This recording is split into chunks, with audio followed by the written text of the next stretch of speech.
कैसे हो आप सभी? उम्मीद करता हूँ आप सब अच्छे होंगे। हम बात करेंगे आज के इस लॉकडाउन में भी इतनी सारी जॉब्स जा रही हैं, इतने सारे टेक्नोलॉजीज़ के वजह से या फिर कई सारे रीज़न इश्यूज़ वगैरह हैं। तो इस टाइम में भी हम अगर पैसा कमा सकते हैं तो वो कौन-कौन सेक्टर्स हैं और कौन-कौन सेक्टर ऐसे हैं जो बिल्कुल जा सकते हैं या फिर जा रहे हैं या फिर अब चले गए हैं। 90% से ज़्यादा लोगों के सेक्टर बंद हो चुके हैं या बंद होंगे क्योंकि बिकॉज़ लॉकडाउन पूरे भारत में है। तो एक पत्ता भी नहीं हिल रहा है इस टाइम, आपको पता ही है। तो वो सारी कंडीशन हम लोग फेस कर रहे हैं। तो कुछ कंडीशन हैं, कुछ हमारे सेक्टर्स हैं जिनमें हमने कहीं ना कहीं प्रभावित हुए हैं। जैसे फॉर एग्जांपल सबसे पहला हमारा जो सेक्टर्स है, जो सबसे बड़ा 30% जीडीपी में रोल प्ले करता था, बैकबोन था कहीं ना कहीं इंडियन इकोनॉमी को बढ़ाने के लिए, वो था हमारा एमएसएमई, यानी कि micro small and medium enterprises. जितने भी छोटे छोटे उद्योग होते हैं उनसे क्या होता है, हमारी जीडीपी यानी कि ग्रोस डोमेस्टिक प्रोडक्ट जो हमारी दर है वो बढ़ती है। बट हमने कहीं ना कहीं वो सेक्टर बंद हैं हमारे अभी, जिनके वजह से हम लोग आगे जीडीपी का ग्रोथ नहीं कर सकते हैं। करंट में जो हमारी जीडीपी रेट है, जीडीपी दर है, वो 0.8 है। तो आप सोच सकते हैं क्योंकि 50 दिन पीछे से सब कुछ बंद है, तो 50 दिन में जीडीपी कहाँ से कहाँ पहुँच चुकी है। अगर यही कंटिन्यू सिलसिला 3 महीने 4 महीने 1 साल चलता रहा तो आप सोच सकते हैं कि जीडीपी कहाँ जाएगी और हमारी भारत की इकोनॉमी, अर्थव्यवस्था है, वो कहाँ जा सकती है। तो और बहुत सारे सेक्टर्स हैं। फॉर जैसे सबसे पहले आपको बात कर बताएंगे हम एक्सपोर्ट एंड इंपोर्ट, कि हमारे भारत में कई सारे प्रोडक्ट ऐसे थे जो यहाँ बनते थे बट कुछ बाहर से भी आते थे। तो वो आज इंपोर्ट और एक्सपोर्ट में पूर्णतया प्रतिबंध है। तो जो लोग यहाँ पर इस क्षेत्र में काम करते थे या कर रहे हैं, बिल्कुल सतर्क हो जाएं। ये चीज़ें बिल्कुल, ये सेक्टर हैं, ये बिल्कुल पूर्णतया बंद हैं और कब खुलेंगे किसी को भी इसकी उम्मीद नहीं है। दूसरा हमारा सबसे बड़ा जो सेक्टर है वो है टूरिज़्म, टूरिंग। इसमें भी कम से कम 5 से 6 करोड़ की लोगों की जॉब जा चुकी है अब तक। और आपको पता है कि एक भी टूरिज़्म वाले जो क्षेत्र हैं वो अभी बंद हैं और कब खुलेंगे इस बात की कोई भी पुष्टि नहीं कर सकता। तो अब हम आगे बढ़ते हैं। हमारा तीसरा जो सबसे बड़ा सेक्टर है वो हमारा रियल इस्टेट का है ना। रियल इस्टेट सबसे बड़ा स्टेट है, तो वो भी कहीं ना कहीं बंद है। वो सेक्टर में भी कहीं ना कहीं ताला बंद है। तो इसमें भी कम से कम 7 से 8 करोड़ लोगों की जो जॉब है वो जा चुकी है। अब आप सोच सकते हैं कि 8 से 7 8 से करोड़ कितना ज़्यादा होता है। ऑटोमोबाइल इंडस्ट्री, जिसमें ऑटोमोबाइल्स इंडस्ट्री बनती हैं है ना, तो ऑटोमोबाइल्स का काम होता है वो बंद है पूर्णतया।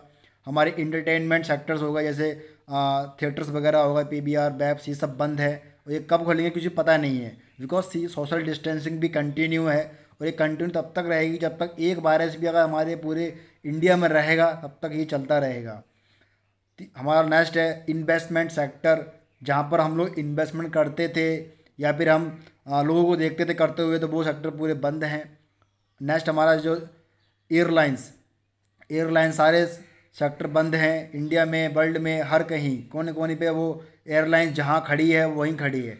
वो इस समय एयरलाइन सबसे सुरक्षित जगह पे खड़ी है और वो है उसका कंफर्ट जोन, यानी कि रेलवे प्लेटफॉर्म है ना।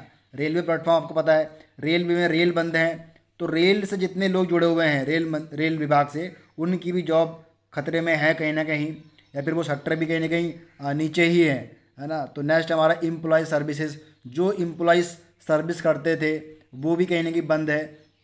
रिटेल्स एंड होल सेलर्स के जो भी सेक्टर्स थे वो भी बंद हैं।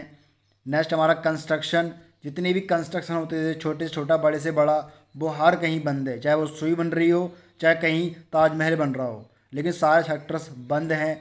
तो जो उनके मटेरियल्स होते थे वो भी कहीं ना कहीं बंद हैं। नेक्स्ट हमारा है गवर्नमेंट जॉब।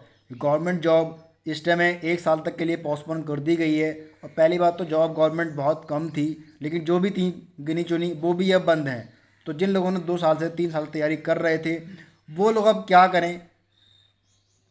नेक्स्ट हमारा है सीमेंट सेक्टर। क्या आपको पता है कि सीमेंट बनता था हमारे इंडिया के अंदर, तो वो सेक्टर भी सारे बंद हैं। ऑफिस सप्लाईज, जो भी हमारे स्टेशनरीज प्रोडक्ट थे वो सब बंद हैं। बैंकिंग सेक्टर बंद हैं। तो लॉकडाउन में हम ऐसा क्या करें, या लॉकडाउन के बाद ऐसा क्या होने वाला है ना, ऐसा क्या एकदम अचानक करें हम लोग या फिर चल रहा है कि जिससे हमारा इंडिया एक बैसाखी की तरह उसको पकड़े और अपना अर्थव्यवस्था को बढ़ाकर पहुँचे आगे, जीडीपी को आगे बढ़ाए। तो वो क्षेत्र एक ही है और वो है network marketing, direct sale industry, multi level marketing industry. क्योंकि आपने सुना होगा, नहीं तो मैं बताता हूँ आपको। MLM is the most best opportunity of for India because growth GDP and economy of India, unemployment के लिए सबसे बेटर है ये। और जो देखो मेन चीज़ क्या है कि इस समय आप लोग के पास है, मेरे पास कोई ऑप्शन नहीं है, बिकॉज नेटवर्क मार्केटिंग ही मेरे लिए लास्ट ऑप्शन है। क्योंकि आप जो क्षेत्र में आप काम कर रहे थे ऑलरेडी या आपके फ्रेंड्स कर रहे थे, वो सारे क्षेत्र मैंने उनको बता दिए कहीं ना कहीं वो बंद हैं और कब खोलेंगे कोई उम्मीद नहीं है। लेकिन तब तक क्या, अगर 6 महीने तक हमारा जी यो लॉकडाउन है अगर बंद रहा, तो हम क्या कर सकते हैं 6 महीने के अंदर, जिससे हम अपने टारगेट्स को, अपने गोल्स को, है ना, उनको हम अचीव कर सकते हैं या फिर देश की इकोनॉमी को, जीडीपी को बढ़ाने में सहयोग कर सकते हैं। तो वो है नेटवर्क मार्केटिंग। क्योंकि करंट सिचुएशन को देखकर ही हमारे पास कोई ऑप्शन नहीं है, तो हमको ये करना ही पड़ेगा। अब जो लोग बोलते थे नेटवर्क मार्केटिंग बिजनेस तो खराब होता है, ये तो खाली बैठे लोगों का काम है, तो उनको बता दूं कि ये सबके लिए है ना। ये इंडियन की गवर्नमेंट ने इसको लागू भी कर दिया था 2016 में, तब से कंटिन्यू चल भी रहा है। तो आपको बता दें कि 60 लाख जो जॉब्स हैं वो जा चुकी हैं अब तक इस लॉकडाउन में, पिछले 50 दिनों में। और करीब 14 करोड़ जो लोगों की जॉब है उन पे तलवार लटक रही है, पता नहीं कब क्या हो जाए, लेकिन वो जाना निश्चित है, 90% वो जाएंगी ही। बिकॉज कब खुलेगा नहीं कह सकते। 190 मिलियन डॉलर का जो हमारा टर्नओवर हो रहा है पूरे ग्लोबल में नेटवर्क मार्केटिंग का, तो इसको देखते हुए लगता है कि हाँ, रियल में नेटवर्क मार्केटिंग का फ्यूचर है ना। और केपीएमजी एक रिपोर्ट है, एक ऑडिट कंपनी है जो ऑडिट करती है कि कौन सी कंपनी, कौन सी इंडस्ट्री आने वाले इतने दिनों में ये कर सकती है।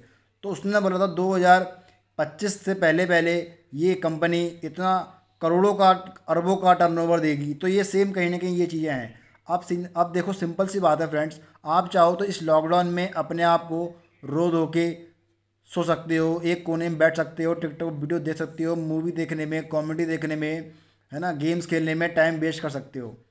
लेकिन अगर आप चाहो तो इस लॉकडाउन का प्रॉपर यूज़ करके आप अभी घर बैठे बैठे अपने भी पैसा कमा सकते हो, अर्निंग कर सकते हो, और गवर्नमेंट की इकोनॉमी को, जीडीपी को बढ़ाने में हेल्प कर सकते हो, है ना। तो चीज़ें वही हैं और कुछ नया नहीं है।